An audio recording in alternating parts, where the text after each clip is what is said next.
यह सफेद बालों वाला बूढ़ा आदमी कोई और नहीं बल्कि नारुतो है, उसके युग का 7वां होकागे। उस लड़ाई में जिसमें ओत्सुत्सुकी कबीले के देवता से सामना हुआ था, पूरा शिनोबी विश्व पूरी तरह नष्ट हो गया। मरने से पहले सास्के ने बेहोश नारुतो को एक सुरक्षित जगह पर पहुंचा दिया। जब नारुतो जागा तब तक शिनोबी विश्व पहले ही एक बंजर भूमि बन चुका था। नारुतो केवल घुटनों के बल बैठकर कड़वा रो सकता था, लगभग अपनी सारी आंखों के आंसू बहा चुका था। उसने दुश्मन से बदला लेने के बारे में भी सोचा था, लेकिन समय बीतने के साथ अब अपने बुजुर्ग वर्षों में वह पहले ही असहाय हो चुका था। नारुतो एक बार फिर अपने साथियों की कब्रों के सामने बैठा गहरे दुख में डूब गया। उसने आह भरी, काश वह समय को पीछे मोड़ सकता। उसने कसम खाई कि वह उस कबीले के बराबर ताकत हासिल करने के लिए कुछ भी करेगा। अपने साथियों के प्रति पछतावे और माफी से भरे दिल के साथ वृद्ध नारुतो ने हमेशा के लिए अपनी आंखें बंद कर ली, लेकिन उसकी आत्मा गायब नहीं हुई। इसके बजाय वह एक सफेद स्थान पर प्रकट हुआ, जहां उसका रूप फिर से युवा था। उसके सामने एक विशाल सुनहरी चक्र तैर रहा था। नारुतो ने हैरानी और विस्मय से घूरा, सोचते हुए कि क्या यह स्वर्ग है। उसने सुनहरी चक्र की ओर हाथ बढ़ाया और अचानक चारों ओर तेज रोशनी फूट पड़ी। नारुतो ने पाया कि उसकी चेतना एक सुरंग से गुजर रही है। जब वह फिर जागा, उसने महसूस किया कि वह तेज गति से चल रहा है। पास के पेड़ पर रुककर हैरानी से देखा कि वह सफेद चोगा पहने था और उसके शरीर में फिर से जीवन था। नारुतो उलझन में पड़ गया। यह वह समय रेखा थी जब सस्के और इटाची अपनी अंतिम लड़ाई करने वाले थे। उनका मिशन था सस्के के ठिकाने का पता लगाना। नारुतो का दिल उत्साह से धड़क उठा। उसने कभी नहीं सोचा था कि उसका मजबूत विश्वास सचमुच उसकी आत्मा को 16 साल की उम्र में फिर से जन्म लेने देगा। उसी समय काकाशी पास आया, हैरान कि नारुतो अचानक क्यों रुक गया। अन्य कोनोहा निंजा भी उसके चारों ओर रुक गए। भविष्य में जो साथी मर चुके थे उन्हें देखकर नारुतो का दिल दुख से भर गया। उसने आंसुओं को रोककर शांत रहने का नाटक किया और कहा कि वह ठीक है। फिर उसने काकाशी से सवाल किए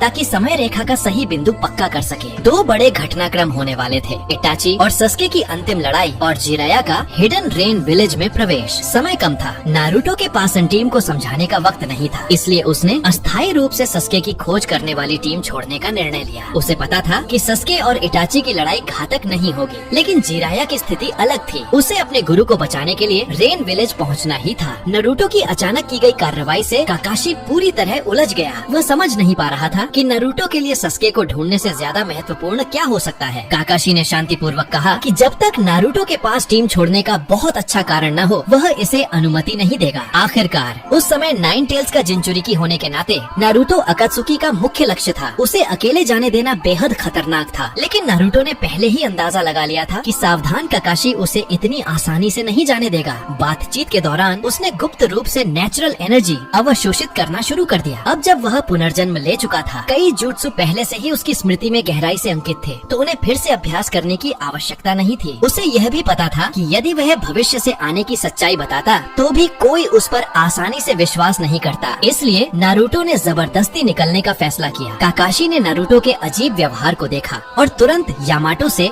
4 पिलर प्रिजन का उपयोग कर उसे फंसाने को कहा, लेकिन अचानक नारुतो की आंखों के किनारे सेज मोड के नारंगी निशान दिखाई देने लगे। काकाशी तुरंत समझ गया कि यह जिराया का सेज मोड है और हैरानी से पूछा कि नारुतो ने यह कब सीखा। नारुतो ने सिर झुकाकर सबको माफी मांगी, कहा कि उसके पास कुछ जरूरी काम है और उसे पहले जाना होगा, बाकी बाद में सब समझाएगा। इतना कहकर उसने पल भर में 4 पिलर प्रिजन तोड़ दिया और बॉडी फ्लिकर से गायब हो गया। यामाटो उसका पीछा करने ही वाला था कि काकाशी ने उसे रोक दिया। नारुतो को जितना वह जानता था उसके हिसाब से यह मानना मुश्किल नहीं था कि उसके पास कोई ठोस कारण है और अभी सेज मोड में उसे रोकना किसी के लिए भी असंभव था। काकाशी ने सबको सस्के की खोज जारी रखने का आदेश दिया, जबकि साई को अपनी सुपर बीस्ट इमिटेटिंग ड्राइंग से यह जानकारी त्सुनाडे तक पहुंचाने को कहा। टीम से निकलने के बाद नारुतो एक ऊंचे स्थान पर रुका और सेज परसेप्शन से चारों ओर सब कुछ महसूस किया। 3 बजे की दिशा में टीम ताका था, जबकि 6 बजे इटाची। हालांकि नारुतो सस्के को देखने के लिए उत्सुक था, लेकिन यह सही समय नहीं था। वह 6 बजे की ओर मुड़ गया। उसे इटाची से उचिहा शिसुई की आंख लड़ाई से पहले प्राप्त करनी थी। नारुतो को इटाची के प्रति गहरा सम्मान था। पिछली जिंदगी में होकागे बनने के बाद वह और बेहतर समझ गया था कि इटाची ने कोनोहा की शांति के लिए कितनी बलिदान दिए। कुछ ही देर में उसने जंगल में इटाची को ढूंढ लिया। इटाची हैरान हुआ कि नारुतो खुद उससे मिलने आया है। नारुतो चाहता था कि इटाची सस्के से लड़ाई छोड़ दे। उसे पता था कि इटाची की सेहत का मतलब था कि उसकी जिंदगी में कुछ ही दिन बचे हैं, लेकिन इटाची अड्डा हुआ था क्योंकि यही लड़ाई सस्के के मंगेक्यो शेरिंगन जगाने का तरीका तथा नारुतो जानता था कि ओत्सुत्सुकी से लड़ने के लिए सस्के की शक्ति बेहद जरूरी है। इटाची वह व्यक्ति था जो रहस्य रख सकता था, इसलिए नारुतो ने मुट्ठी भिड़ाकर भविष्य की सच्चाई उसे बता दी। हैरान करने वाली सच्चाई ने इटाची की मान्यताओं को हिला दिया। वह इसे आसानी से स्वीकार या विश्वास नहीं कर पा रहा था, लेकिन नारुतो के अचानक बदलाव को देखते हुए उसे अंदाजा हुआ कि यह शायद सच है। सब कुछ सुनने के बाद इटाची को सांत्वना और दुख दोनों महसूस हुए। सांत्वना इस बात की कि हालांकि आखिर में सस्के भटक गया, लेकिन उसने कोनोहा और शिनोबी विश्व की रक्षा की, उचिहा नाम को पुनः स्थापित किया और यहाँ तक कि उसकी एक बेटी भी हुई, सरादा। ये सोचकर इटाची के होंठों पर हल्की मुस्कान आ गई, लेकिन वह दुखी भी था कि आखिरकार सस्के और कोनोहा इतने दुखद अंत से गुजरे। नारुतो ने सोचा कि नियति के मोड़ से उसे इस युग में फिर से जन्म मिला है। इस बार वह उस अंत को कभी दोहराने नहीं देगा। उसने इटाची से माफी मांगी और कहा कि वह भाइयों की अंतिम लड़ाई रोकना नहीं चाहता। इटाची ने उसकी मंशा समझ ली। यह लड़ाई सस्के की वृद्धि में सबसे अहम मोड़ थी। भले ही नारुतो कोशिश करता, इटाची फिर भी इस लड़ाई पर अड्डा रहता। जैसा पिछली जिंदगी में हुआ था, उसने शिसुई की आंख नारुतो को सौंपी और भविष्य में सस्के को भी उसकी जिम्मेदारी दी। फिर वह अकेला उचिहा हाइडआउट लौट गया ताकि लड़ाई का इंतजार कर सके। हालांकि नारुतो अनिच्छुक था, लेकिन अब उसकी सबसे बड़ी प्राथमिकता अपने गुरु जिराया को बचाना थी। उसने शिसुई की आंख वाली कौवा एक स्क्रॉल में सील की और हिडन रेन विलेज की ओर दौड़ पड़ा। कुछ घंटों बाद जिराया और पेन की लड़ाई चरम पर पहुंची। पर्याप्त जानकारी न होने के कारण जिराया अचानक जुरैन पाथ से घिर गया और उसका एक हाथ खो बैठा। पेन ने आकाश और पानी दोनों से जिराया पर हमला किया। उसे खत्म करने ही वाला था। निर्णायक क्षण पर नारुतो अचानक आ गया और रासेंगान से उस जुरैन पाथ को नष्ट कर दिया। जिराया और फुकासाकु उसकी परछाई देखकर हैरान रह गए, सोचते हुए कि मानो मिनाटो लौट आया हो। टेंडो चकित रह गया कि जिराया को मदद मिल गई है। उसने पलटवार करने की कोशिश की, लेकिन तब तक नारुतो का रसन शुरिकेन उसकी ओर उड़ चुका था। घूमते हुए घने चक्र को देखकर टेंडो ने इसे हल्के में लेने की हिम्मत नहीं की और शिनरा टेंसी से उसे रोकने की कोशिश की। इस मौके का फायदा उठाकर नारुतो ने जिराया को सुरक्षित जगह पर पहुंचा दिया। जिराया ने हैरानी से नारुतो का नाम पुकारा, पूछा कि वह यहाँ क्यों आया है और उसे भाग जाने को कहा, क्योंकि पेन ऐसा नहीं था जिससे नारुतो अकेले निपट सके। इस समय नारुतो की आंखों से आंसू रुक ही नहीं रहे थे। इस बार वह आखिरकार सही समय पर पहुंच गया था। उसने मुड़कर आत्मविश्वास से मुस्कुराते हुए कहा, चिंता मत करो मास्टर, बाकी मुझ पर छोड़। नारुतो ने आखिरकार जिराया को पेन के हाथों से बचा लिया। जिराया नारुतो को देखकर हैरान रह गया, क्योंकि उसने कभी उम्मीद नहीं की थी कि नारुतो वहाँ आएगा। फुकुसाकु ने नारुतो की आंखों के कोनों पर नारंगी निशान देखे और आश्चर्य से पूछा कि नारुतो माउंट म्योबोकु का सेज जुत्सु कैसे इस्तेमाल कर सकता है। नारुतो सहज रूप से फुकासाकु को नमस्ते करना चाहता था, लेकिन जैसे ही वह बोलने वाला था, उसे याद आया कि इस समय तक उसकी उनसे मुलाकात नहीं हुई थी। जिराया ने भी नारुतो का बदलाव देखा। इसमें कोई शक नहीं था कि नारुतो सेज मोड में था। उसका सेज ट्रांसफॉर्मेशन उसके गुरु जिराया से भी ज्यादा परफेक्ट था। इसी समय पेन ने अपनी ताकतें जुटाकर युद्ध की मुद्रा बना ली। नारुतो ने जिराया और बाकियों से कहा कि अभी आराम करें, पेन को पहले वह अकेले संभालेगा। नारुतो ने जब अपने गुरु को पेन द्वारा घायल देखा, तो भले ही उसने अपनी पिछली जिंदगी में नगाटो को माफ कर दिया था, लेकिन उसके दिल का गुस्सा वह दबा नहीं पाया। लेकिन फुकुसाकु ने नारुतो को समझाया कि लड़ाई में फंसना बुद्धिमानी नहीं होगी। अभी सबसे जरूरी था जिराया को माउंट म्योबोकु वापस ले जाकर उपचार करना। अपने गुरु की भारी खांसी सुनकर नारुतो ने अपना गुस्सा दबाया। उसने एक शैडो क्लोन भेजा जिसने जिराया को जमीन से उठाया और उसका असली शरीर एक हाथ से रासेंगन बनाने लगा।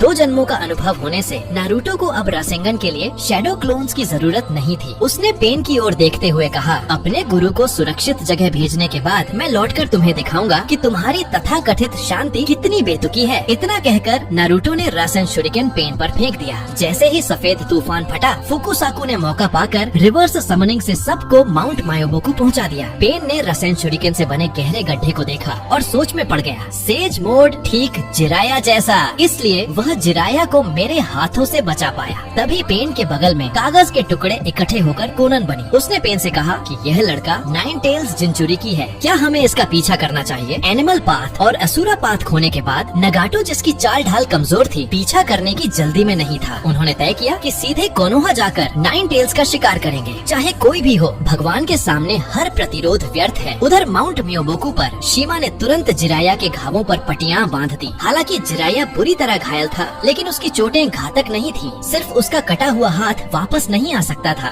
बाकी घाव समय के साथ भर सकते थे। फुकुसाकु ने चैन की सांस ली। अगर इस सुनहरे बालों वाले लड़के का समय पर आना न होता तो वह और जिराया दोनों मर जाते। जिराया को अपनी चोटों से ज्यादा यह चिंता थी कि नारुतो अचानक अमेगाकुरे में कैसे आ गया और वह सेज मोड का इस्तेमाल कैसे कर सकता है। उसने नारुतो से पूछा कि मामला क्या है। नारुतो की पीठ में सिहरन दौड़ गई। उसे याद आया कि अपनी पिछली जिंदगी में सस्के ने उसे बताया था कि जब वह और बोरुतो अतीत में गए थे तो जिराया ने आसानी से उनकी भविष्य की पहचान पकड़ ली थी। नारुतो जानता था कि वह जिराया से ज्यादा देर तक सच्चाई नहीं छिपा पाएगा, लेकिन अभी सही समय नहीं था। उसके सामने ऐसे कई काम थे जो शायद कोनोहा के विल ऑफ फायर से मेल नहीं खाते। नारुतो ने जिराया से माफी मांगी और वादा किया कि सही समय आने पर वह सब कुछ विस्तार से बताएगा। जिराया ने कुछ पल नारुतो को देखा, फिर जोर से हंस पड़ा, जिससे माहौल की असहजता कम हो गई। उसे पता था कि नारुतो के पास कोई ठोस वजह होगी और वह उस दिन का इंतजार करेगा जब नारुतो उससे सब साझा करेगा। कारण चाहे जो हो, वह आभारी था कि नारुतो ने उसे सुरक्षित वापस लाया। एमेगाकुरे जाने से पहले सुनाडेसे के वादे को याद करके जिराया और जोर से हंस पड़ा। कुछ दिनों के आराम के बाद नारुतो ने शिमा और फुकुसाकु को धन्यवाद दिया और जिराया को वापस कोनोहा ले आया। गांव पहुंचकर सुनाडे ने जिराया की जांच की और पाया कि उसके हाथ को छोड़कर बाकी सब ठीक हो जाएगा। सुनाडे की आंखों से आंसू बह निकले। अगर नारुतो न होता तो इस बार तुम बचकर नहीं आते। तुम वाकई लापरवाह हो। जिराया जोर से हंस पड़ा और सुनाडे को उनकी पुरानी शर्त याद दिलाई, क्योंकि नारुतो ने जिराया को बचा लिया। सुनाडे ने उसके पहले टीम छोड़कर जाने वाले अपराध को माफ कर दिया। जब नारुतो ने देखा कि जिराया और सुनाडे को अकेले में बातें करनी है, तो वह समझदारी से वहाँ से निकल गया। वह सीधे इचिराकु रामेन पहुँचा, कई बड़े कटोरे खाए और संतोष की सांस ली। सिर्फ इचिराकु रामेन ही था जो अस्थायी रूप से ओत्सुत्सुकी द्वारा लाए दर्द को भुला सकता था। उस रात नारुतो बिस्तर पर लेटा और छत को घूरते हुए सोच में डूबा रहा। मृत्यु के करीब जाकर युवा बनने का अनुभव उसे अब भी अवास्तविक लगता था। हालांकि यह सच था, अब भी ओत्सुत्सुकी गॉड के निंजा दुनिया पर आक्रमण करने में 20 साल बाकी थे। नारुतो को तब तक अपने दुश्मनों से भी अधिक शक्तिशाली बनना था और पूरी तरह निंजा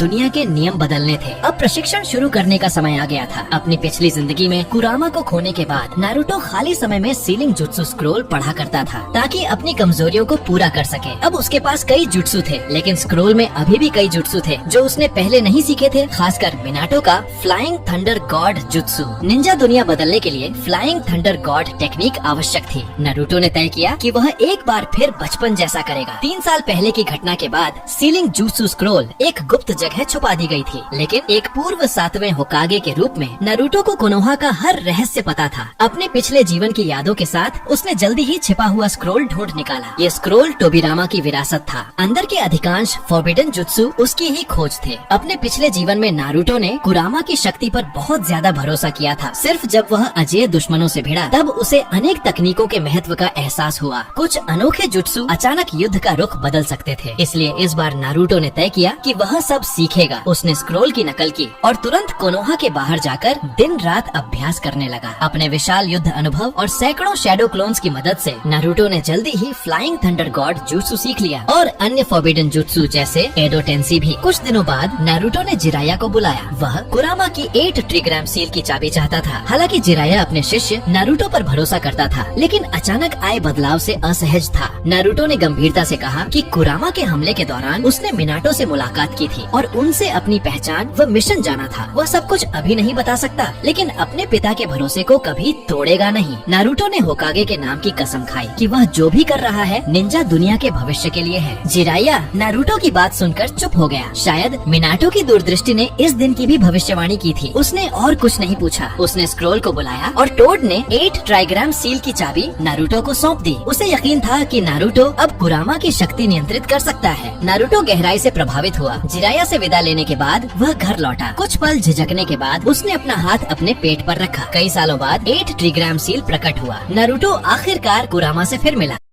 बेरियन मोड में प्रवेश करने के बाद नारुतो आखिरकार फिर से कुरामा से मिला। जैसे ही नारुतो ने कुरामा को देखा, उसने उसे बड़े प्यार से नाम लेकर पुकारा, लेकिन कुरामा जो गुस्से में दिख रहा था, उसने कहा कि इतना अपनापन दिखाना बंद करो। इस समय तक कुरामा और नारुतो के बीच कोई समझदारी नहीं बनी थी, इसलिए भले ही कुरामा ने नारुतो के बदलाव को महसूस किया, उसे तुरंत स्वीकार करना उसके लिए मुश्किल था। नारुतो ने कुरामा को मनाने की कोशिश की कि वे दोनों पिछले जन्म की तरह कंधे से कंधा मिलाकर लड़े, लेकिन घमंडी कुरामा ने माना कि वह कभी भी भविष्य में नारुतो के साथ कोई बंधन स्वीकार नहीं करेगा। आखिरकार वह बुराई का प्रतीक था। वह कैसे किसी बच्चे के आगे झुक सकता था और कुत्ते जैसा जीवन जी सकता था। नारुतो ने लाचार होकर कहा, मुझे पता है तुम सख्त बनने का नाटक करते हो, लेकिन असल में तुम ऐसे ही हो। ये सुनकर कुरामा तुरंत गुस्से में आ गया और उसने चक्रा लिंक काट दिया। अंधेरे स्थान में खड़ा नारुतो सिर हिलाता रहा। वह कुरामा का रवैया समझ सकता था। टेल्ड बीस्ट को भी बढ़ने के लिए समय चाहिए। पिछले जीवन में कुरामा ने धीरे धीरे नारुतो पर भरोसा करना शुरू किया था, लेकिन मौजूदा कुरामा उस विकास से अभी नहीं गुजरा था। भले ही उसने नारुतो की यादें देखी थी और उसका गहरा दर्द महसूस किया था, वह आसानी से समझौते पर नहीं पहुंच सकता था। लेकिन नारुतो को पूरा यकीन था कि वह दिन फिर आएगा जब वह और कुरामा साथ साथ लड़ेंगे। इसी समय नारुतो ने अचानक महसूस किया कि कोई उसे पुकार रहा है। जब उसने आंखें खोली, उसने जिराया सेंसे को देखा। असल में हुआ ये था कि जैसे ही नारुतो कुरामा से मिला, कुरामा के गुस्से ने चक्रा को बाहर लीक कर दिया, जिससे जिराया सतर्क हो गया। नारुतो को जागते देख जिराया ने राहत की सांस ली। अगर नारुतो गांव में बेकाबू हो जाता तो बहुत बड़ी समस्या खड़ी हो जाती। जिराया को धन्यवाद देने के बाद नारुतो ने सेज मोड का इस्तेमाल कर अपने आसपास का आभास लिया। इस समय उसका घर पहले ही कई एलीट निंजा से घिर चुका था, क्योंकि कुरामा का चक्रा लीक हुआ था। उनमें सिर्फ एलीट ही नहीं बल्कि डैंजो के रूट सदस्य भी शामिल थे। नारुतो जानता था कि डैंजो हमेशा खतरा है, क्योंकि जिराया का हाथ जा चुका था और उसकी ताकत घट गई थी। डैंजो और सक्रिय हो गया था। उसने जिराया से कहा कि डैंजो से बेहद सावधान रहें और उसे कोई भी मौका न दें। अब नारुतो का चेहरा उसकी उम्र से कहीं ज्यादा परिपक्व लग रहा था। ऐसा लग रहा था मानो किशोर नारुतो और 7वें होकागे की छवि एक हो गई हो। जिराया ने राहत से मुस्कुराया, लेकिन नारुतो अब भी डैंजो को लेकर चिंतित था। उसने तय किया कि वह त्सुनाडे और अपने शिक्षक के लिए इस बाधा को हटा देगा गाँव छोड़ने से पहले। काकाशी से यह जानने के बाद कि सस्के ने अपना बदला पूरा कर लिया है, नारुतो गाँव छोड़ने की तैयारी करने लगा। हालांकि वह अपने शिक्षक से बिछड़ना नहीं चाहता था, लेकिन उसे पता था कि जो वह करने जा रहा है वह अगर कोनोहा निंजा की तरह करता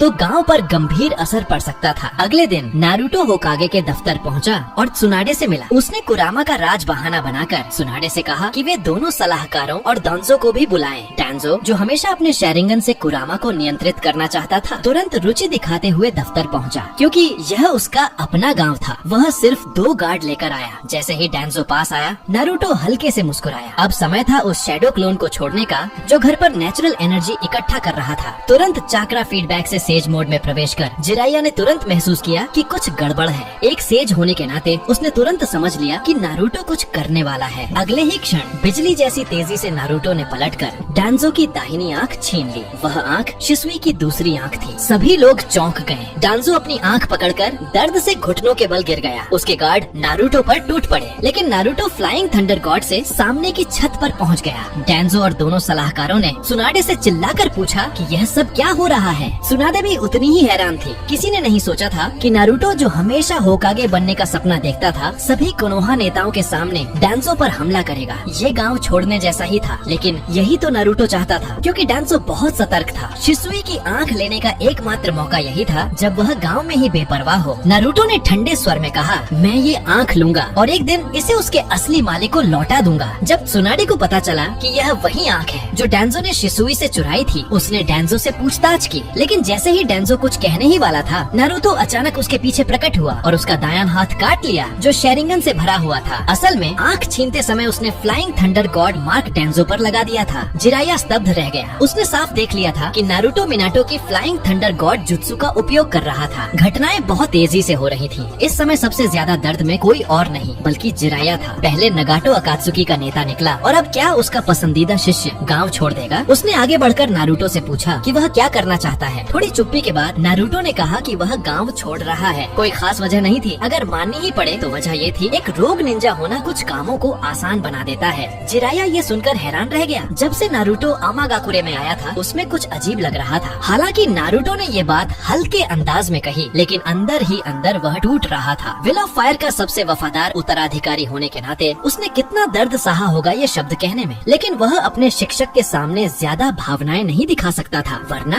डांजो इसका फायदा उठा लेता। जिराया ने शांति से नारुतो को देखा। उसे समझ आ गया कि नारुतो अलग अलग शक्तियाँ इकट्ठा कर रहा है। पहले उससे कुरामा की सील की चाबी मांगी, अब डांजो की आँख और हाथ छीन लिया। उसने नारुतो से पूछा कि आखिर कौन सा दुश्मन है जिसके लिए उसे इतनी शक्ति इकट्ठा करनी पड़ रही है। नारुतो अंदर से गहराई तक पिघल गया। जैसा उसने सोचा था, उसे कोई और नहीं बल्कि उसका शिक्षक ही समझ सकता था। उसने वादा किया कि वह अब भी उजुमाकी नारुतो है, एक ऐसा इंसान जो अपने वादे पर कायम रहता है और यह कभी नहीं बदलेगा। जब समय सही होगा वह वापस आकर अपने शिक्षक से माफी मांगेगा। ये सुनकर जिराया को समझ आ गया कि अब कुछ और कहने का वक्त नहीं है। नारुतो ने डांजो की ओर देखा जो अब अपनी शक्ति से वंचित हो चुका था और फिर गायब हो गया। डांजो दहाड़ा कि चाहे नारुतो कहीं भी जाए, रूट उसे कभी नहीं छोड़ेगा। आखिरकार डेंजो अब भी कोनोहा का नेता था। सुनाडे ने तुरंत आदेश दिया कि कोनोहा 12 और काकाशी उस रोग निंजा नारुतो का पीछा करें। काकाशी ने अपनी निंकेन बुलाई और तुरंत गंध से नारुतो का पीछा करना शुरू किया। नारुतो अतीत में लौट आया और अंततः द हिडन लीफ से द्रोही हो गया। इस समय डेंजो पर नारुतो के हमले की खबर सुनकर काकाशी और बाकी लोग हैरान रह गए, क्योंकि डेंजो भी एक उच्च पदस्थ लीफ अधिकारी था। सुनाडे के पास कोई विकल्प नहीं था सिवाय इसके कि वह काकाशी और अन्य लोगों को द्रोही निंजा नारुतो का पीछा करने के लिए भेजे। इस समय नारुतो लैंड ऑफ फायर के जंगलों से तेजी से गुजर रहा था, क्योंकि वह लगातार सेज मोड बनाए हुए था और साफ साफ 1 दर्जन से अधिक परिचित चक्र पीछे से तेजी से आते हुए महसूस कर सकता था। नारुतो ने जानबूझकर अपनी गति धीमी कर दी, क्योंकि उसे अभी भी अपने पुराने साथियों से कुछ बातें करनी थीं। काकाशी के नेतृत्व में सभी लोग भारी मन से नारुतो का पीछा कर रहे थे। सस्के ने नफरत के कारण लीफ से द्रोह किया था, वह तो एक बात थी, लेकिन यह सोचना कि अब सबसे ईमानदार नारुतो ने भी अपनी प्रतिष्ठा खो दी है। 2 द्रोही निंजा का प्रकट होना उनके शिक्षकों और एक ही पीढ़ी के साथियों के लिए एक बड़ा झटका था। हिनाता जो हमेशा कोमल और संकोची रही, इस बार सबसे पहले आगे भागी, क्योंकि वह मानने को तैयार नहीं थी कि नारुतो लीफ से द्रोह करेगा, चाहे कुछ भी हो। वह जानना चाहती थी कि नारुतो बिना अलविदा कहे क्यों चला गया। इसी समय निंजा डॉग पक्कून ने सबको याद दिलाया कि नारुतो ने जैसे जानबूझकर अपनी गति धीमी कर दी हो। उसने सभी को सतर्क रहने को कहा, क्योंकि उनका लक्ष्य ठीक आगे था। कुछ ही पलों बाद काकाशी और अन्य लोगों ने नारुतो को एक पेड़ पर खड़े देखा। नारुतो ने सबसे आगे पसीने से लथपथ हिनाता को देखा और उसके दिल में गहरा दर्द हुआ। उसे नहीं पता था कि हिनाता वहाँ तक पहुँचने के लिए कितनी दूर दौड़ी थी। कई वर्षों बाद दोबारा मिलना एक महान पुनर्मिलन होना चाहिए था, लेकिन अपने पिछले जीवन की त्रासदी के कारण उन्हें फिर से अलग होना पड़ा। हिनाता अपनी बेचैनी को रोक न सकी और आगे बढ़ना चाहा, लेकिन समझदार काकाशी ने उसे रोक दिया। विचार एकत्र करने के बाद उसने नारुतो से पूछा, चाहे कुछ भी हो, डेंजो एक उच्च पदस्थ लीफ अधिकारी है। डेंजो पर हमला करने का मतलब है कि तुम पूरी तरह लीफ के खिलाफ हो गए हो। नारुतो की आंखों में एक अजीब रोशनी चमकी। फिर उसने ठंडे स्वर में कहा कि वास्तव में ऐसा ही है। जैसे ही उसने यह कहा, साकुरा अब और गुस्सा नहीं रोक सकी और नारुतो पर एक जोरदार मुक्का मारा। नारुतो आसानी से बच सकता था, लेकिन वह वहीं खड़ा रहा और उस वार से उड़ गया। साकुरा दौड़कर आगे आई नारुतो की कॉलर पकड़कर गुस्से से चिल्लाई, तुम झूठे हो। वह नारुतो कहाँ है जो हमेशा आगे बढ़ता था और अपने वादों को निभाता था? वह जो होकागे बनना चाहता था। अपने पुराने साथियों का सामना करते हुए नारुतो ने अपने भीतर का कड़वापन निगल लिया। उसने ठंडे स्वर में जवाब दिया, चीजें बदल जाती हैं। साकुरा ने अपने तरीके से नारुतो को रोकने की कोशिश की, लेकिन नारुतो ने उसे साफ इनकार कर दिया। उसने साकुरा से कहा, इस दुनिया में बहुत सी चीजें हैं जिन्हें न तुम नियंत्रित कर सकती हो और न मैं। मत भूलो, हम निंजा हैं, वे जो सहते हैं और आगे बढ़ते हैं। कुछ बातें ऐसी हैं जो मुझे करनी ही होंगी। साकुरा स्तब्ध रह गई। नारुतो की अचानक ठंडक और दूरी ने उसे असमंजस में डाल दिया। नारुतो ने गहरी सांस ली और हिनाता की ओर बढ़ा। वह अब भी अपनी भावनाएं ठंडक में छिपाने की कोशिश कर रहा था, लेकिन जब हिनाता के सामने आया तो उसने उस ठंडक को कोमलता और माफी में बदल दिया। सबको लगा कि नारुतो हिनाता से पेन की लड़ाई के दौरान उसके खड़े होने के लिए माफी मांग रहा है, यहाँ तक कि हिनाता को भी। लेकिन नारुतो की आंखों में हिनाता वह पत्नी थी जिसने उसके पिछले जीवन में उसका साथ दिया था। बोरुतो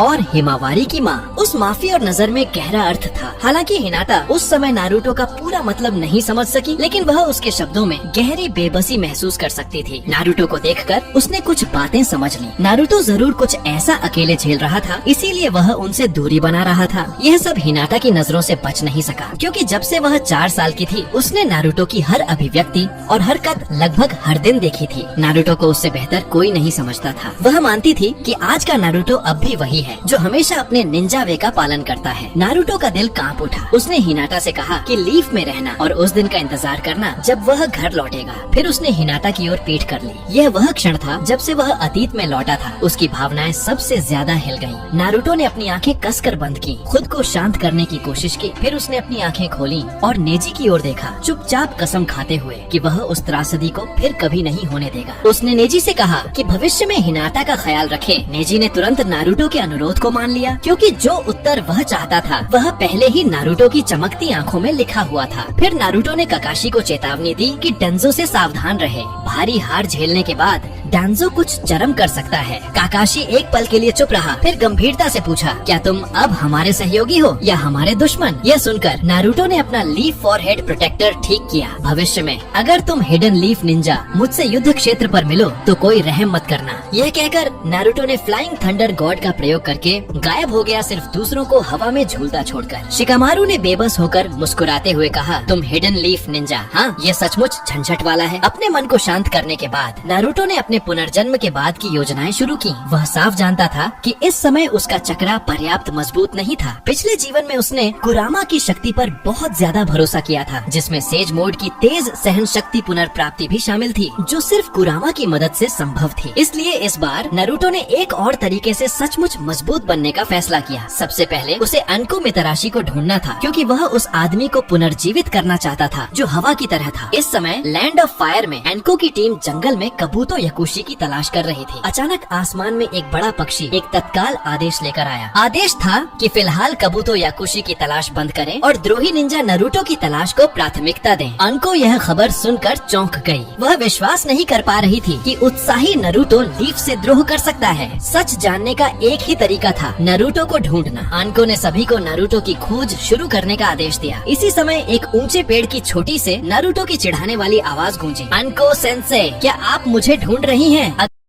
नारुतो ने लीफ से द्रोह करने के बाद ओरोचिमारू को पुनर्जीवित करने के लिए अनको मिदाराशी को पकड़ने का निश्चय किया, क्योंकि उसके शरीर पर ओरोचिमारू का कर्स्ड सील था। एनको की टीम ने सावधानी से नारुतो का निरीक्षण किया। उसी समय नारुतो के फॉरहेड प्रोटेक्टर पर एक खरोंच दिखाई दी, जो एक रोग निंजा का प्रतीक थी। अनको ने हैरानी से नारुतो से पूछा कि यह सब क्या हो रहा है। अपने साथियों के सामने नारुतो अंदर से असहज था, लेकिन उसने ज्यादा कुछ नहीं समझाया, सिर्फ शांत स्वर में कहा कि सब कुछ वैसा ही है जैसा दिख रहा है। ये सुनकर अंको का दिल भारी हो गया। उसे चुनिन एग्जाम्स के दौरान नारुतो का निडर और सीधा सादा स्वभाव याद आया। उसने कभी सोचा भी नहीं था कि वह इतना बदल जाएगा। अब नारुतो, जो कि पकड़ने का लक्ष्य था, खुद सामने आ गया था। अनको ने उसके असली उद्देश्य के बारे में पूछा। नारुतो ने गंभीरता से उत्तर दिया, शिनोबी वर्ल्ड के भविष्य के लिए मुझे ओरोचिमारू की मदद चाहिए, और उसे पुनर्जीवित करने के लिए तुम एक अनिवार्य शर्त हो। ओरोचिमारू का नाम सुनते ही अनको का चेहरा डर से बदल गया। उसने नारुतो पर भ्रष्ट होने का आरोप लगाया और हैंड साइंस बनाकर fire style dragon fire jutsu छोड़ा। अग्नि का एक भयंकर ड्रैगन आकार का प्रवाह नारुतो की ओर बढ़ा। यह देखकर नारुतो ने भी तुरंत हैंड साइंस बनाए और water style water dragon bullet jutsu इस्तेमाल किया। पानी और आग की भीषण टक्कर तुरंत वातावरण को भाप से भर देती है। सफेद धुंध के भीतर से दर्जनों मीटर लंबा एक विशाल सरपेंट उठ खड़ा हुआ। ह्यूगा टोकुमा ने ब्याकुगान से नारुतो की स्थिति को पहचाना और अंको ने सरपेंट को नियंत्रित करके उस पर हमला करवाया। नारुतो साफ नहीं देख पा रहा था, लेकिन सेज मोड की मदद से वह अंको और दूसरों की गतिविधियों को स्पष्ट रूप से महसूस कर रहा था। उसने पीछे हटकर बचाव किया और हैंड साइंस बनाकर earth style swamp of the underworld का प्रयोग किया। अचानक बने दलदल ने तुरंत उस विशाल सरपेंट को निगल लिया। यह देखकर एनको हैरान रह गई। क्या नारुतो की चाकरा नेचर तो विंड नहीं थी? लेकिन सच्चाई यह थी कि विंड रिलीज को छोड़कर नारुतो सभी अन्य चक्रा नेचर्स का प्रयोग कर सकता था। वह अपने पिछले जीवन में सिर्फ विंड रिलीज में सबसे निपुण था। होकागे बनने के बाद उसने अन्य चक्रा नेचर्स भी विकसित कर लिए थे। अब वह वही नारुतो नहीं था जो केवल शैडो क्लोन और रसेंगन जानता था। अचानक अबुरामे मुटा ने अपनी पीठ का बगजार खोला और हजारों कीट नारुतो की ओर लपके। अबुरामे क्लैन की तकनीकों के परिणाम अप्रत्याशित होते थे, इसलिए नारुतो ने उन्हें हल्के में नहीं लिया। उसने हैंड साइंस बनाए और fire style great flame bullet का प्रयोग किया, जिससे एक विशाल अग्नि गोला निकलकर सभी कीटों को भस्म कर गया। यह देखकर एनको ने हिडन शैडो स्नेक हैंड से नारुतो पर हमला किया, लेकिन नारुतो की आकृति अचानक गायब हो गई। जब वह फिर प्रकट हुआ वह अनको के पीछे था और उसके गले पर हाथ मारकर उसे बेहोश कर दिया। अनको तुरंत जमीन पर गिर गई। उसने देखा कि जमीन पर पड़ा कुनाई एक अजीब फॉर्मूला से अंकित था। उसे ठंडा पसीना छूट गया। वह समझ गई कि यह फोर्थ होकागे की फ्लाइंग थंडर गॉड टेक्निक थी। वह नारुतो से सवाल करना चाहती थी लेकिन मौका नहीं मिला और वह होश खो बैठी। गंभीर भाव से नारुतो ने फुसफुसाया, मुझे माफ करना। फिर उसने बेहोश अनको को उठाया और वहाँ से गायब हो गया। युगा टोकुमा ने तुरंत ब्याकुगान से क्षेत्र को स्कैन किया लेकिन कई किलोमीटर तक नारुतो का कोई निशान नहीं था। मैंने कभी नहीं सोचा था कि नारुतो सचमुच लीफ से द्रोह करेगा। स्थिति को संभालने में असमर्थ मूटा और टोकुमा ने गांव में लौटकर सारी बात बताने का निश्चय किया। इसी समय नारुतो बेहोश एंको को लेकर एक सुनसान गुफा में पहुंचा। उसने इविल सीलिंग मेथड के हैंड साइंस बनाए तकनीक को उल्टा किया और एंको के कर्स्ड सील को खोल दिया। जैसे ही सेज एनर्जी उसमें प्रवाहित हुई, एंको के कर्स मार्क से धीरे धीरे एक सफेद सरपेंट बाहर निकला। जब सरपेंट का मुंह खुला तो ओरोचिमारू का फिसलता हुआ शरीर बाहर आ गया। ओरोचिमारू ने कहा, मैंने कभी नहीं सोचा था कि मुझे पुनर्जीवित करने वाला तुम होगे। नारुतो ने सीधे मुद्दे पर आते हुए कहा, मैं अपार शक्ति प्राप्त करना चाहता हूँ और एक अभूतपूर्व शक्तिशाली और एकजुट शिनोबी वर्ल्ड बनाना चाहता हूँ। इसके लिए मुझे तुम्हारे निंजुत्सु ज्ञान की आवश्यकता है। नारुतो की बातें सुनकर ओरोचिमारू ने उसे ध्यान से देखा। अब उसकी आंखों में कोई तिरस्कार नहीं था क्योंकि उसने अंकों के भीतर से नारुतो की शक्ति को प्रत्यक्ष देखा था। फिर भी नारुतो की अपील अब भी उचिहा की शक्ति जितनी नहीं थी। कभी इटाची की एक नजर ने ओरोचिमारू को अपमानित किया था और वह घाव अब तक ताजा था। अभी कबूटो का भाग्य सामने नहीं आया था और ओरोचिमारू अभी अभी पुनर्जीवित होकर अब भी सस्के के शरीर को पाने की योजना बना रहा था। वह मुस्कुराकर बोला, मैंने नहीं सोचा था कि तुम्हारी महत्वाकांक्षाएं इतनी बड़ी होंगी। अगर केवल कुछ लोगों को पुनर्जीवित करने की बात है तो मैं मदद करने के लिए तैयार हूँ। लेकिन नारुतो अब वह भोला लड़का नहीं था। होकागे बनने के वर्षों बाद उसकी लोगों से निपटने की क्षमता शिखर पर पहुँच चुकी थी। वह जानता था कि ओरोचिमारू ऐसा व्यक्ति नहीं है जो केवल शक्ति से डर जाए। उसे बल प्रयोग से वश में करना संभव नहीं था।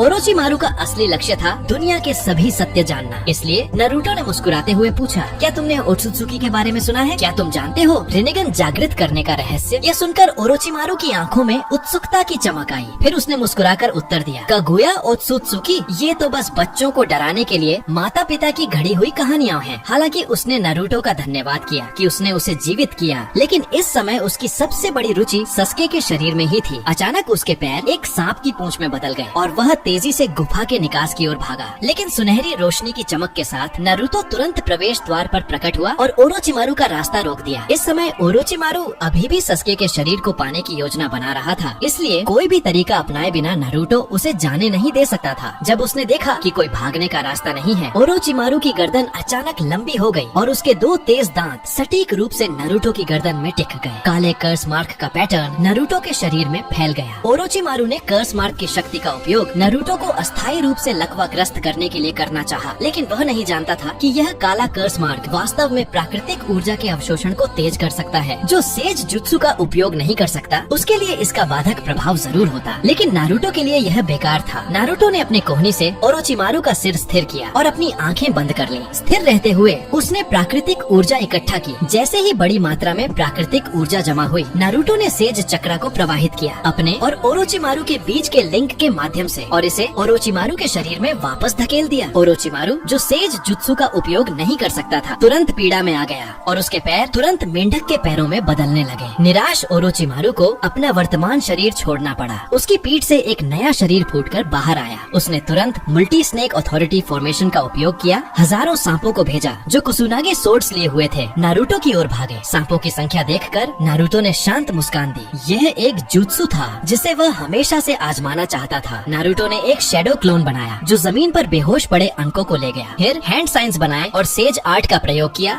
Fire style majestic destroyer flame. तुरंत एक आग का समुद्र फटा और आने वाले सांपों को निगल गया। ओरोचिमारू अविश्वास में था। नारुतो, जो उचिहा क्लैन का नहीं था, वास्तव में इतनी बड़ी फायर स्टाइल का उपयोग कर सकता था। धुएं में से एक कठोर ध्वनि आई। नारुतो का रेटन शुरिकेन धुएं से बाहर निकला, ओरोचिमारू की ओर उड़ता हुआ। ओरोचिमारू का दिल कांप उठा। उसका सांप इंस्टिंक्ट बता रहा था कि यह चाल अत्यंत खतरनाक है। उसने तुरंत अपनी उंगली को काटा और हाथ जमीन पर पटक दिया। ट्रिपल रासेंगान सक्रिय किया, लेकिन रासेंगान नारुतो के रासेंगान को बिल्कुल भी रोक नहीं सका। ओरोचिमारू का शरीर अनिवार्य रूप से उसमें फंस गया। जब सफेद तूफान शांत हुआ, वह दर्दनाक स्थिति में जमीन पर पड़ा था। नारुतो तुरंत उसके पास प्रकट हुआ और मुस्कुराया। ओरोचिमारू, क्या अब तुम कृपया सस्के के शरीर की लालसा करना बंद कर सकते हो? ओरोचिमारू ओरोचिमारू की आत्मसमर्पण की तुलना में नारुतो को सास्के की सुरक्षा अधिक महत्वपूर्ण लगी। ओरोचिमारू के उठने के बाद वह अब भी हाल ही की लड़ाइयों से गहराई से अस्थिर था। नारुतो की सांस बिल्कुल भी नहीं बदली थी। यह स्पष्ट था कि नारुतो ने अभी तक अपनी पूरी शक्ति का उपयोग नहीं किया था। उसने आसानी से ओरोचिमारू को दबा दिया था। नारुतो की वर्तमान शक्ति ने ओरोचिमारू को अपने जीवन में पहली बार ऐसा महसूस कराया कि वह कमजोर हो गया है। उसने मुस्कुराते हुए कहा कि वह अब सास्के को छोड़ देगा, क्योंकि निंजा वर्ल्ड की हवा की दिशा पहले ही बदल चुकी थी।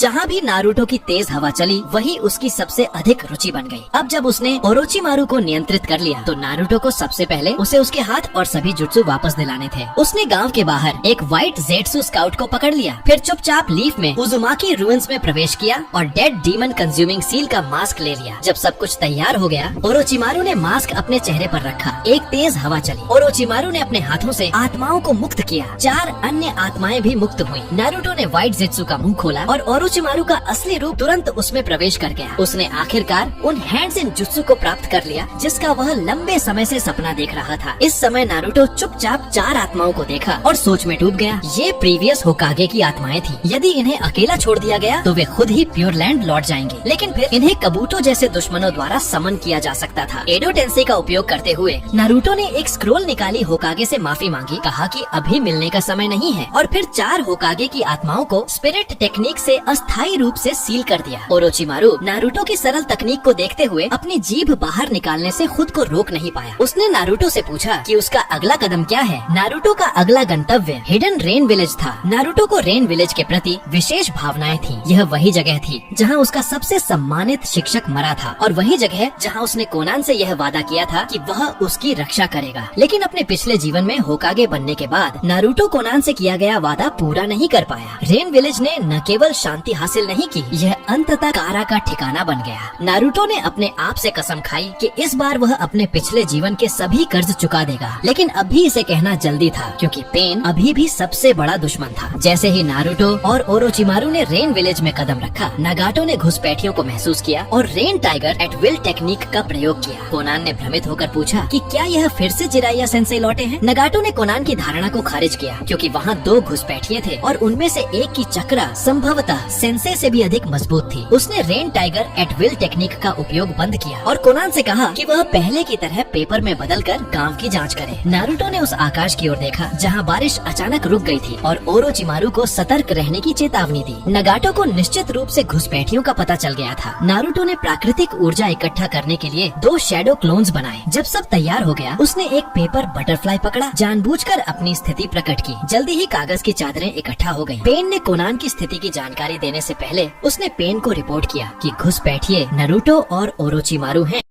नारुतो आखिरकार पेन और अमिगाकुरे के साथ अपनी निर्णायक लड़ाई करने वाला था। उसी समय कोनान ने अपने पेपर बटरफ्लाइज के जरिए नारुतो और ओरोचिमारू को अमिगाकुरे में घुसते हुए देखा। 9 टेल्स जिनचुरिकी को अपने दरवाजे पर देख नागाटो ने कोनान को पहले उन्हें रोकने के लिए कहा। तैयारियां पूरी होने के बाद वह 6 पार्ट्स ऑफ पेन को पूरी ताकत से हमला करने भेजेगा। जल्द ही कागज के टुकड़े इकट्ठा होकर नारुतो और बाकी के सामने कोनान का रूप धारण कर लेते हैं। कोनान नारुतो से पूछती है कि वह बार बार क्यों आया है और उसका उद्देश्य क्या है। नारुतो मुस्कुराता है और कहता है कि वह यहाँ अपने वरिष्ठ से किया वादा पूरा करने आया है। ये सुनकर कोनान समझ जाती है कि उनके सामने मुश्किल खड़ी है। कोनान तुरंत अपने पीछे से कागज के हमले करती है। नारुतो न तो बचता है और न ही घबराता है। वह अपने हाथ में एक विशाल रसेंगन बनाकर ढाल की तरह आगे रखता है। कागज को रोकते हुए वह रसेंगन को लगातार आगे धकेलता है। नारुतो को पास आता देखकर कोनान का शरीर अचानक अनगिनत कागज की चादरों में बदल जाता है, जो तेजी से नारुतो की ओर उड़ती है।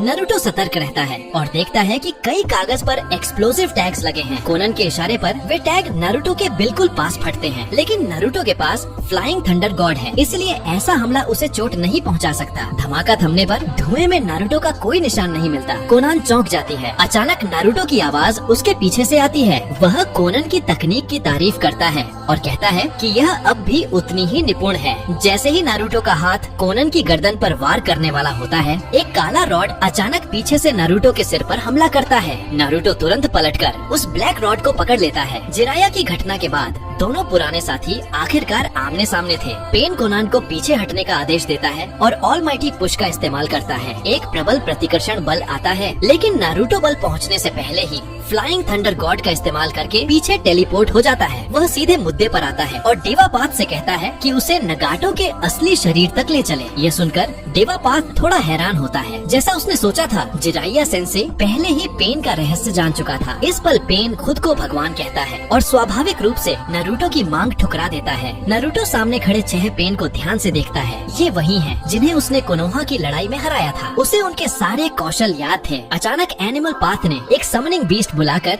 नारुतो पर हमला कराया। नारुतो उछलकर एक विशाल रसेंगान से उस बीस्ट को हरा देता है, लेकिन तभी उसका शरीर हवा में अटक जाता है। पेन का अदृश्य कमीलियन अपनी जीभ से नारुतो को कसकर लपेट लेता है। अगले ही पल ऑलमाइटी पुश से तेजी से बढ़ा हुआ ब्लैक रॉड नारुतो के चेहरे पर हमला करता है। नारुतो को मजबूरन फ्लाइंग थंडर गॉड का इस्तेमाल करना पड़ता है। पेन नारुतो के मुंह में पकड़े कुनाई को देख सोच में पड़ जाता है। तो यही है 4th होकागे की फ्लाइंग थंडर गॉड टेक्निक। कोई आश्चर्य नहीं कि वह पिछले वार से बच गया। ओरोचिमारू ऊपर से देख रहा था और तारीफ में जीभ दबाकर बोला, जिराया के सारे शिष्य वाकई शानदार हैं। पेन ने हाथ उठाकर यूनिवर्सल पुल का इस्तेमाल किया, नारुतो को अपनी ओर खींचते हुए। एक शूरापाथ जानलेवा वार करने बढ़ता है। नारुतो तुरंत हैंड साइंस बनाता है और पोल का इस्तेमाल करते हुए एक ग्रेट फ्लेम बुलेट छोड़ता है। पोल की शक्ति से आग का गोला तेजी से विशाल हो जाता है, लेकिन डेवापाथ बिना डरे यूनिवर्सल पुल को जारी रखते हुए दूसरे हाथ से एक बैरियर खड़ा कर देता है और लपटों को रोक लेता है। नारुतो पास खींचा जाता है और जैसे ही असुरापाथ उसे भेदने वाला होता है, नारुतो फिर से फ्लाइंग थंडर गॉड का प्रयोग करके बच निकलता है। लेकिन डेवापाथ पहले से ही यह सोचकर तैयार था कि नारुतो बचने के लिए फ्लाइंग थंडर गॉड का इस्तेमाल करेगा। इसीलिए नारुतो ने पहली बार जब फ्लाइंग थंडर गॉड का प्रयोग किया तो डेवापाथ ने रिनेगन की शेयर्ड विजन से सभी कुनाई की जगह याद कर ली थी। नारुतो जैसे ही दोबारा प्रकट होता है, एक और ऑलमाइटी पुश से तेज किया गया ब्लैक रॉड उस पर हमला करता है। नारुतो चौंक जाता है, लेकिन सेज मोड की संवेदनशीलता से वह किसी तरह उस वॉर से बच निकलता है। इस आदान प्रदान के बाद नारुतो सोचने पर मजबूर होता है, ये पेन तो उन पेन से कहीं ज्यादा ताकतवर है जिनसे मैंने पिछले जीवन में लड़ा था। बेशक, क्योंकि पिछले जीवन में जब नारुतो ने पेन से लड़ाई की थी तब पेन पहले ही कोनोहा को नष्ट करने के बाद घायल था। डेवापाथ नारुतो से कहता है कि 6 बनाम 1 की लड़ाई को नीच न कहे। नारुतो मुस्कुराता है और जवाब देता है कि वह अब वो नारुतो नहीं रहा जो बस सेज मोड सीखने के बाद पहली बार लड़ाई में उतरा था। नारुतो 36 शैडो क्लोन्स बनाता है और पेन को चारों ओर से घेर लेता है। फिर मजाक में पेन से कहता है, अब तुम भी तो 6 बनाम 1 लड़ रहे हो। आखिरकार मेरा प्रतिद्वंद्वी भगवान है। नारुतो के सारे शैडो क्लोन्स सेज मोड में होते हैं। डेवापाथ को छोड़कर बाकी पेन फ्रॉग कटा के वार सहन नहीं कर पाते। जल्द ही मैदान पर सिर्फ डेवापाथ बचता है। नारुतो के बाकी क्लोन एक साथ हमला करते हैं। संकट के समय डेवापाथ ऑलमाइटी पुश से सारे क्लोन उड़ा देता है, लेकिन तभी एक फ्लाइंग थंडर गॉड कुनाई उसके सामने गिरता है। अगले ही पल नारुतो खुद रासेंगन लिए टेलीपोर्ट होता है और उसे डेवापाथ के सीने में दे मारता है। नारुतो ने सभी 6 पेन को हरा दिया। उसने डेवापाथ के शरीर में मौजूद ब्लैक रॉड का उपयोग करके नगाटो का ठिकाना ढूंढ लिया। इस तरह एक जीवन बाद आखिरकार भविष्यवाणी के 2 बच्चे फिर से आमने सामने आ ही गए। अगर आपको ये कहानी पसंद आई हो तो वीडियो को लाइक और शेयर करना बिल्कुल मत भूलिएगा। और हाँ, पार्ट 7 मिस न हो इसके लिए चैनल को सब्सक्राइब जरूर कीजिए। आपका प्यार और सपोर्ट ही हमें और भी रोमांचक कहानियाँ लाने की ताकत देता है। यहीं पर इस वीडियो को खत्म करते हैं। मिलते हैं अगले पार्ट में। Everybody knows that I'm breaking down. Everybody knows I ain't faking now. Everybody knows my heart's vacant now. Yeah, she hates me now, I made mistakes but now I don't ever wanna be alone. I don't really ever feel at home. On my own, in the zone, that's the only way I know. Feeling low, about to blow back up. Here I won't ever let the doubt creep in. Gotta pop a couple more aspirin. I don't think I'll ever let you in. Easier to break it off best friends. I don't really understand myself. I don't really understand, need help. I don't wanna be left on the shelf. Couldn't even hear me if I yelled. It's so cold